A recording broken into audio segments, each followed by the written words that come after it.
और योगी सरकार के 10 बड़े फैसले क्या कुछ हैं, यह हम आपको अब बताने जा रहे हैं।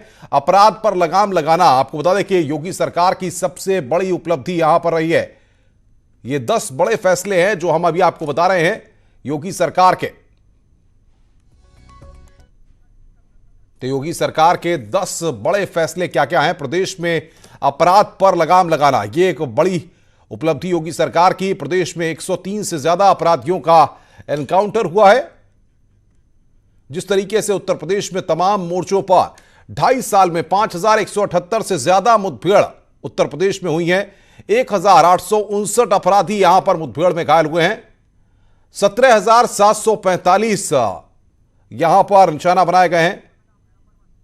प्रदेश में अपराधियों पर लगाम लगी है। फैसला नंबर 2, दंगाइयों के लिए अध्यादेश का फैसला। दंगाइयों से वसूली के लिए ट्रेम ट्रिब्यूनल, यह फैसला 3 है जो हम आपको बता रहे हैं। किसानों की कर्ज माफी, यह फैसला 4 जो इस वक्त हम आपको आपके स्क्रीन पर ग्राफिक्स की मदद से दिखा रहे हैं। 28 लाख से ज्यादा लोगों को रोजगार, यह उत्तर प्रदेश सरकार का फैसला। भ्रष्टाचार पर जीरो टॉलरेंस की नीति, उत्तर प्रदेश की सरकार की। तमाम अधिकारियों पर एक्शन हुआ। नोएडा और लखनऊ में कमिश्नरी सिस्टम, जिसको लेकर के काफी जद्दोजहद हुई शुरुआती तौर पर। और स्वास्थ्य के लिए मेडिकल कॉलेज, उत्तर प्रदेश में बड़ी सौगात यहां पर योगी सरकार ने दी। पर्यटन के क्षेत्र में कई फैसले लिए गए हैं, यह फैसला नंबर 9 है। और अयोध्या में दीपोत्सव का ऐतिहासिक फैसला, यह 10 बड़े फैसले। न्यूज 18 अपने दर्शकों को बता रहा है कि किस तरीके से योगी सरकार ने यहां पर इन 3 सालों में 10 बड़े फैसले लिए।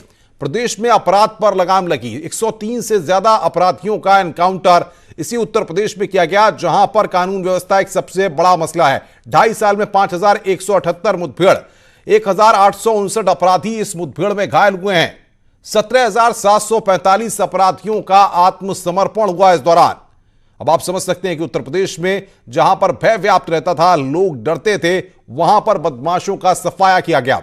तो प्रदेश में अपराध के पर लगाम लगाने के लिए योगी सरकार ने बड़ा एक्शन लिया। तो 3 साल कितने कमाल के, 2 तस्वीर आपकी स्क्रीन पर। योगी सरकार के 3 साल आज पूरे हुए हैं और त्रिवेंद्र सरकार के भी 3 साल पूरे हुए हैं। और बातचीत करने के लिए हमारे साथ लखनऊ से अजीत सिंह और देहरादून से दीपांकर भट्ट हमारे साथ जुड़ रहे हैं। सबसे पहले अजीत, आपके पास आ रहे हैं। कुछ ही देर में मुख्यमंत्री को प्रेस कॉन्फ्रेंस भी करनी है। 3 साल कितने कमाल, ये हमारा आज का सवाल भी है। क्या लग रहा है सरकार कौन कौन सी उपलब्धियों को जनता को आज देने वाली है?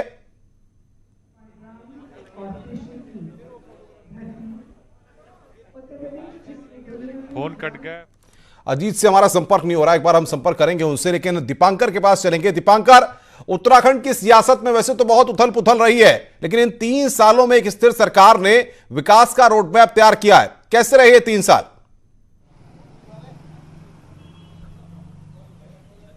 बिल्कुल अनुपम, ये ऐतिहासिक है त्रिवेंद्र रावत के लिए, क्योंकि बीजेपी के पहले मुख्यमंत्री है 20 साल में जो 3 साल का कार्यकाल पूरा करेंगे, और दूसरे मुख्यमंत्री राज्य में, क्योंकि नारायण तिवारी ने 5 साल पूरे किए थे, और त्रिवेंद्र रावत दूसरे मुख्यमंत्री जो 3 साल का कार्यकाल पूरा कर रहे हैं। बात अगर करें डेवलपमेंट की, तो अभी बहुत कुछ किया जाना बाकी है। रोजगार के तमाम मसले हैं, डेवलपमेंट है, पानी, बिजली, इसको लेकर बहुत काम अभी किया जाना बाकी है। लेकिन जो बातें सरकार ने अपनी जनता के सामने रखी है, जैसे होम स्टे शुरू किए गए 9 डिस्ट्रिक्ट में, इसके अलावा अटल आयुष्मान योजना में जो लाभ दिया गया 5 लाख रुपए तक का, 23 लाख परिवारों को आपको मुफ्त बीमा मिलेगा, इसको सरकार अपनी बड़ी उपलब्धि मान रही है।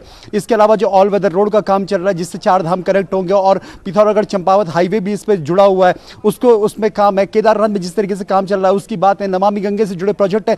यानी मुख्यमंत्री त्रिवेंद्र सिंह रावत का कल जो बयान सामने है, उसमें उन्होंने साफ तौर पर कहा है कि 3 साल पहले जो बातें नामुमकिन सी दिखती थी, वो मोदी है तो मुमकिन है, वो दिखा है पिछले 3 साल में। और अब त्रिवेंद्र रावत का कहना है कि सबसे बड़ा फैसला जो त्रिवेंद्र रावत का रहा इस कार्यकाल में, वो रहा गैरसैंण को ग्रीष्मकालीन राजधानी घोषित करना। और अब मुख्यमंत्री का यह कहना है कि पहाड़ की भावना से जुड़ा फैसला है, और अगले 2 साल में यह फैसला आपको साकार रूप लेता हुआ भी दिखेगा। तो कुल मिलाकर त्रिवेंद्र रावत ने एक कोशिश जरूर की, और एक बड़ी बात, लेकिन 3 साल पर आज मुख्यमंत्री के द्वारा क्या कुछ सौगात दी जा सकती है? क्या कुछ कार्यक्रम उत्तराखंड में आज होने हैं? क्या सरकार ने प्लान किया है?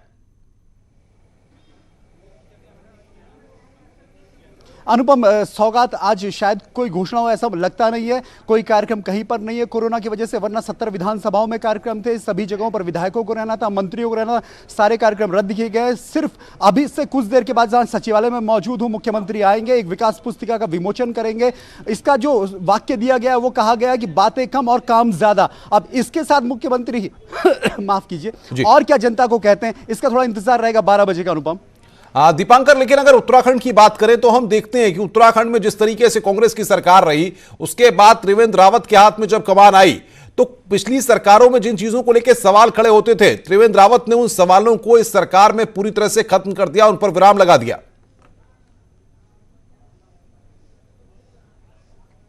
बिल्कुल अनुपम, हमारे उत्तराखंड एडिटर अनुपम त्रिवेदी ने अभी कुछ दिन पहले जो इंटरव्यू किया मुख्यमंत्री का, जो अभी कुछ देर पहले चला भी है, उस में सवाल जब उनसे पूछा गया कि आपके लिए चुनौतियां क्या रही, तो उन्होंने साफ तौर पे कहा कि यहाँ ब्लैकमेलिंग एक बहुत बड़ा मार्केट बन चुका था, यहाँ ट्रांसफर उद्योग एक पूरा इंडस्ट्री बन चुकी थी, ट्रांसफर करवाना और उसमें लेन देन करना। इसके अलावा यहाँ पर भ्रष्टाचार एक बहुत बड़ा इंडस्ट्री बन चुकी थी। तो ये 3 इंडस्ट्री मुख्यमंत्री का कहना है कि ब्लैकमेलिंग की इंडस्ट्री, माफिया राज, खनन में हो, वन में हो, शराब में हो, और उसके साथ साथ जो करप्शन है उस पर उन्होंने एक बड़ी चोट की है। और जीरो बिल्कुल बिल्कुल दीपांकर, ये सारे मसले हैं जिनको लेकर के त्रिवेंद्र सरकार ने एक बदलाव की बयार लाने की उत्तराखंड में कोशिश की है। अजीत सिंह बातचीत करने के लिए हमारे साथ लखनऊ से। अजीत, कितनी देर में प्रेस कॉन्फ्रेंस शुरू होने वाली है और क्या कार्यक्रम रहेगा आज?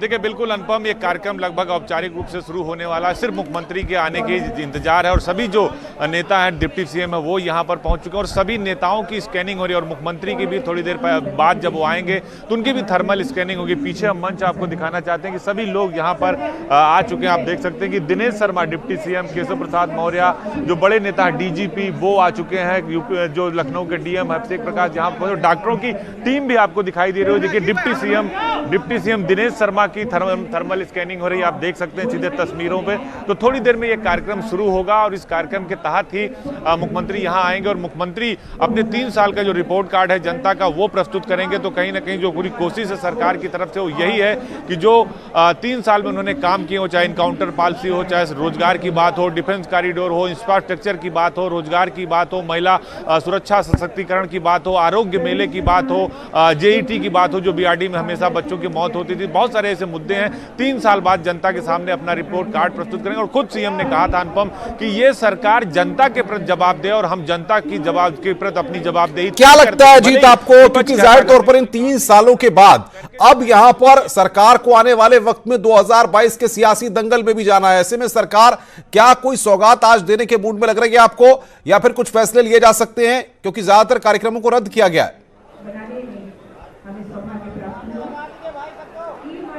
देखिए बिल्कुल कोरोना का देखते हुए सभी कार्यक्रम रद्द कर दिए गए। यहाँ तक कि बेसिक शिक्षा विभाग में जो परीक्षाएं हैं, उन बच्चों को सीधे पास करके उनके अगली कक्षा में भेज दिया जाएगा। लेकिन मुख्यमंत्री की तरफ से 2 साल के आगे के क्या एजेंडे हैं उसकी भी बात आज की जाने वाली है। उन्होंने जो 3 साल का रिपोर्ट कार्ड तैयार किया, उसमें सभी मंत्रियों और विधायकों से ऐसा पहली बार हो रहा अनुपम, जब विधानसभा स्तर का रिपोर्ट कार्ड आज जारी होगा। यानी किस विधानसभा में पूरे उत्तर प्रदेश में कितना काम हुआ, किस विधायक ने कितना काम किया, किस सांसद ने कितना काम किया, सरकार के मंत्रियों ने कितना काम किया, उनके विभागों में कितना काम हुआ और आगे 2 साल में क्या करेंगे, इसकी भी रिपोर्ट मुख्यमंत्री ने मांगी थी। और एक बाकायदा बुकलेट प्रकाशित की गई सरकार के 3 वर्ष बेहतरीन काम को लेकर, तो वो पुस्तक का भी विमोचन मुख्यमंत्री करेंगे। और अब से 5 मिनट के बाद ही मुख्यमंत्री योगी आदित्यनाथ इस मंच पर पहुंचेंगे और बाकायदा सरकार के 3 साल का जो रिपोर्ट कार्ड है उसको जारी करेंगे। उसमें 52 से अधिक बिंदु, यानी 50 से अधिक बिंदु हैं जिस पर सरकार का फोकस था पिछले 3 साल में। हर 6 महीने पर उन्होंने रिपोर्ट कार्ड दिया और अब 3 साल पर, हालांकि बहुत बड़ा सेलिब्रेशन नहीं किया गया जिसे पिछली बार किया गया था, क्योंकि कोरोना को लेकर सतर्कता बरती जा रही है। सरकार संगठन के बीच जो तालमेल उसकी बात की जा रही है और 19 से जो अभियान चलना था उसको भी निरस्त कर दिया गया। तो कैसे जनता के बीच जाना है, जनता के लिए क्या करना है, क्योंकि सामने 2022 का इलेक्शन है, इसलिए उसकी भी तैयारी करनी है। बिल्कुल बिल्कुल अजीत, आप बने रहिए, दीपांकर आप भी हमारे साथ बने रहिए। उत्तर प्रदेश की सरकार के 3 साल के मौके पर लगातार न्यूज 18 उत्तर प्रदेश सरकार के मंत्रियों से बातचीत कर रहा है। डिप्टी सीएम केशव प्रसाद मौर्य ने हमसे बातचीत में कहा कि हमारी सरकार ने 3 सालों में वो काम किए हैं जो उत्तर प्रदेश में पिछली सरकारें 15 साल में नहीं कर पाई।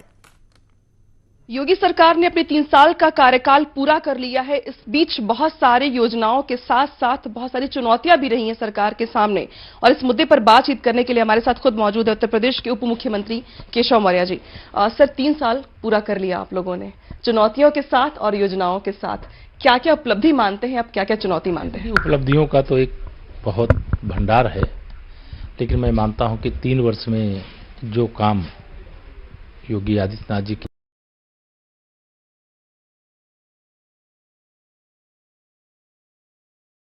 किया होता तो उत्तर प्रदेश देश का सर्वोत्तम प्रदेश आज से 15 साल पहले ही बन गया होता। अखिलेश यादव को तो कुछ दिख ही नहीं रहा है। वो तो कह रहे हैं कि 3 साल सरकार जो झूठे वादे करके आई थी अब झूठ बेनकाब हो जाएगा, 351 सीटें जीत के आएंगे हम 2022 में।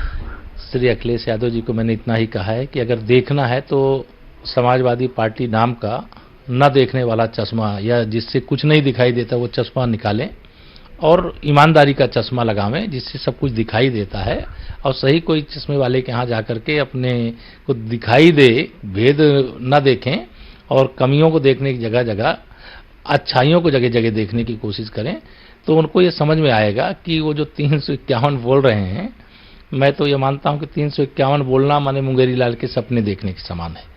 आखिरी सवाल, कितने नंबर देंगे आप 100 में से अपनी सरकार को? देखिए, मैं ऐसे सवाल और भी मेरे पास आए हैं।